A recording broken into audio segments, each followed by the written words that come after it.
जय हिंद। आप सभी को मेरा नमस्कार। आइए हम लोग कंप्यूटर एंड जीके के गेम को डिकोड करते हैं। सबसे पहले आप ये डेटा देखिए जिसमें वेरियस कैंडिडेट्स ने अपने अपने शिफ्ट्स का डेटा दिया है, जिसके बाद हम लोग के पास एवरेज स्कोर आया है। सबसे टफ जो शिफ्ट बन के आ रही है वो 21 की सेकंड शिफ्ट आ रही है जिसमें 278 एवरेज स्कोर बन रहा है, और सबसे ईजीएस्ट शिफ्ट है 18 की दूसरी शिफ्ट जिसमें 324 है। हालांकि ये जैसे जैसे डेटा जैसे जैसे एंट्री बढ़ेगा वैसे वैसे एवरेज घटता जाएगा। इसका प्रूफ मैं आपको अभी दे देता हूँ। जैसे कुछ देर पहले जब 14,000 करीब बच्चों ने अपना डेटा फिल किया था तो उस समय एवरेज शिफ्ट हर शिफ्ट का अधिक दिखा रहा था, अभी कम हो गया है, तो ये और घटेगा। ठीक है। और ये एक और चीज़ पर डिपेंड करता है, जितना ज़्यादा शिफ्ट में बच्चे डेटा अपना देते हैं उसकी एवरेज शिफ्ट घटती जाती है। जैसे 23 की सेकेंड शिफ्ट में देखिए, इसमें एवरेज 303 है, लेकिन इसमें कैंडिडेट सिर्फ 1820 ही अपना एंट्री दे पाए हैं। अब अगला डेटा हम लोग देखते हैं, ये कंप्यूटर वाइज स्कोर।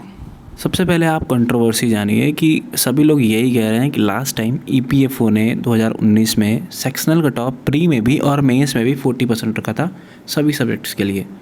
तो आप एक वास्तविकता से रूबरू होइए। अगर चाहेगी ईपीएफओ कि 200 पाने वाले कैंडिडेट्स का सिलेक्शन हो जाए तब तो वो 40% या फिर 50% भी कर देगी, लेकिन अगर वास्तविकता में ईपीएफओ को अच्छे कैंडिडेट्स की ज़रूरत है तो वो कंप्यूटर या फिर जीके या फिर किसी भी सब्जेक्ट में एक नॉमिनल कट ऑफ रखेगी। ठीक है। और वो परसेंटेज फिक्स नहीं होगा कि 40% ही हो 50% भी हो। ये मिनिमम कट ऑफ हमेशा फ्लेक्सिबल होता है। इस चीज़ को समझने की कोशिश करिए। अगर आप इस चीज़ को समझना नहीं चाहते हैं तो मैं आपको एक चीज़ बताता हूँ। कंप्यूटर है 40 मार्क्स का, अगर आप 40% करें हैं तो इसका मतलब हुआ 16 मार्क्स। ठीक है।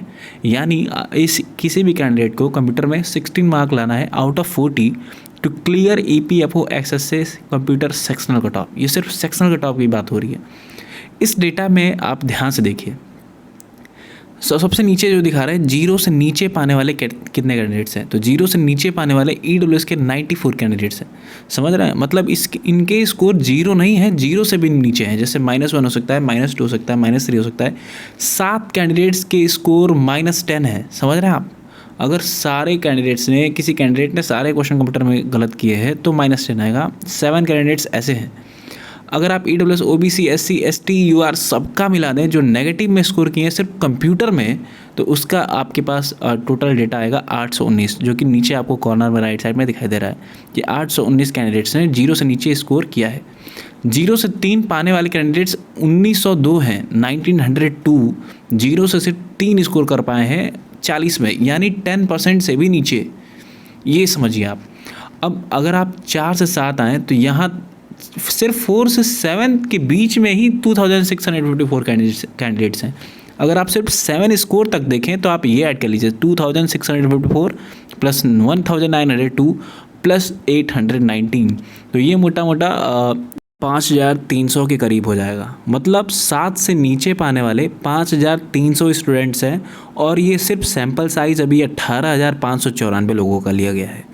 और आप एक चीज़ समझिए कि जितने भी ये लोग अपना डेटा दे रहे हैं ना, ये सभी अच्छे बच्चे होते हैं। ये 90 परसेंटाइल से ज़्यादा है इनका रैंक। जैसे अगर सपोज़ करिए 3.5 लाख लोगों ने एग्ज़ाम दिया है, तो अगर 90 परसेंटाइल इसके टॉप के स्टूडेंट्स देखेंगे तो वो 35,000 ही होंगे।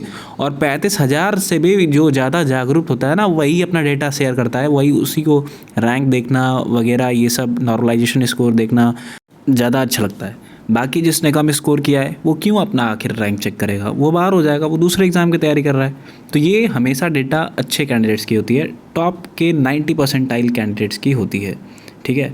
तो अगर आप यही देखें तो यहाँ पे 5300 कैंडिडेट्स तो ऐसे हैं जिनके 7 मार्क्स से नीचे आ रहे हैं, यानी कि 20% भी स्कोर उनका कंप्यूटर में नहीं हो रहा है। या और एक और बात, अगर आप इसको और बढ़ाते हैं, अगर आप मानते हैं कि 12 कट ऑफ जाएगी यानी 30%, तो एक और आप जंप करिए एक लाइन और ऊपर, 8 से 11 पाने वाले 3415 कैंडिडेट्स हैं। मतलब 11 से नीचे पाने वाले टोटल कैंडिडेट्स कितने हैं? 8790। और ये डेटा सिर्फ और सिर्फ उनमें से है जिन्होंने 18,594 डेटास हैं। तो सिर्फ 18,594 में से 8,790 बच्चों के 30% से भी कम मार्क्स है कंप्यूटर में। अब हम एक केस ऐसा मानते हैं जिसमें कट ऑफ 60 के थोड़ा सा एक नंबर नीचे यानी 15 तक जाती है।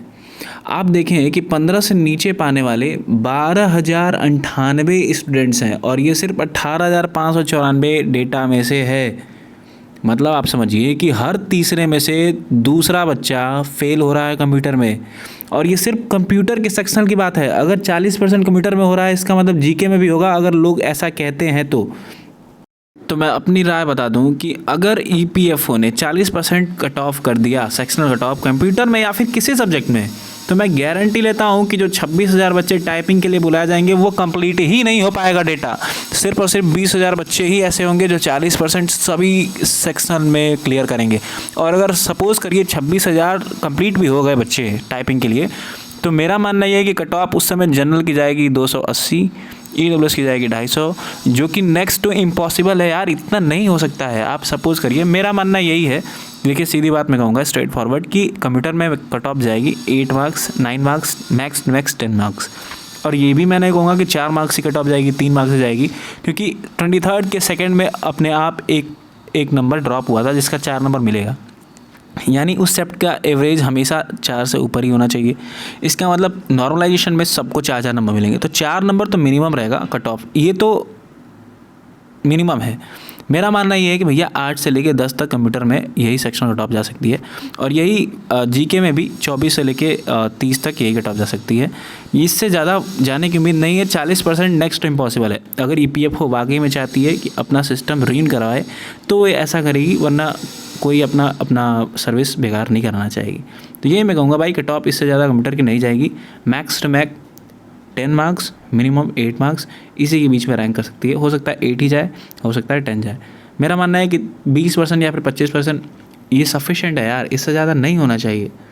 ठीक है, तो आप परेशान ना होइए, आप आगे की तैयारी करिए, टाइपिंग करिए, और अगर आपको परेशानी लग रही है तो आप दूसरे एग्ज़ाम की तैयारी करिए। क्या परेशानी है, कहीं ना कहीं नौकरी लगानी है, यही एक लकीर का फ़कीर तो है नहीं। ठीक है, तो इसी के साथ मैं ये वीडियो समाप्त करता हूँ।